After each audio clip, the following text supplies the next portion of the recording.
Tinkerbell spin can be one of the most challenging spins we learn at beginner and intermediate level because not only do we have to hold our entire body weight with our arms, but we also have to be lifting the body up, out, away from the pole. So we're squeezing everything.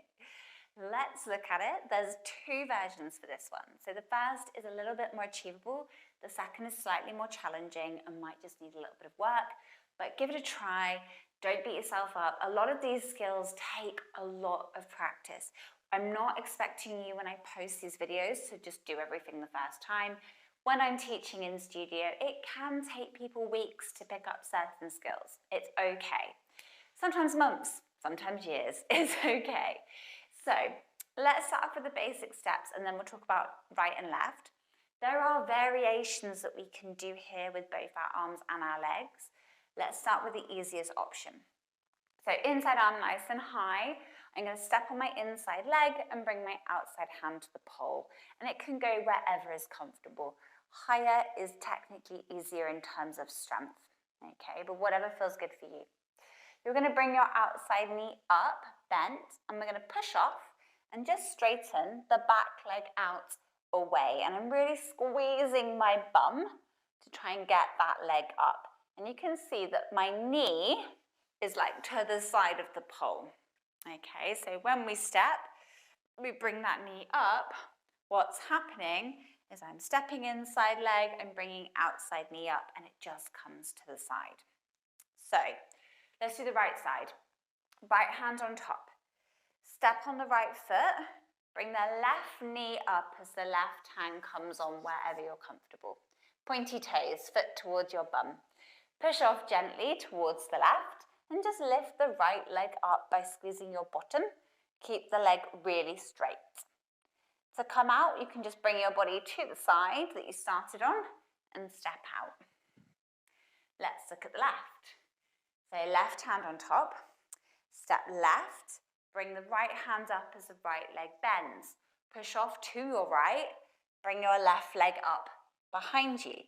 Think about with both these sides that our hips are facing towards the pole. And although we're kind of arching to get the leg to lift, so if I come here, this is kind of what's happening. I'm really thinking about sticking my chest out, squeezing my bum and lifting my leg. Although that's happening, we've still got to think about squeezing the tummy. Sounds kind of counterintuitive. As I'm lifting, I'm still squeezing my abs, okay? It can take a bit of practice to find them. Okay, now the slightly harder version with the arms is the forearm push, like a half bracket grip.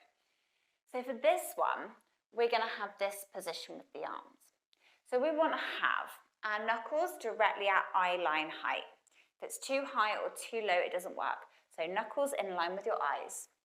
Index finger is pointing up to the ceiling, round the front of the pole. And the pole is running directly down my forearm. I don't want my elbow to pop off either side. It's got to stay directly on the pole so that I can push with it. And I'm pushing all the way. Can you see all the way from my shoulder? I'm not doing this. I'm pushing with the whole of my body, all the way from my scapula, my shoulder blade. So we're going to start inside arm high. Step on the inside leg, and as we bring the outside leg up, bring the forearm on.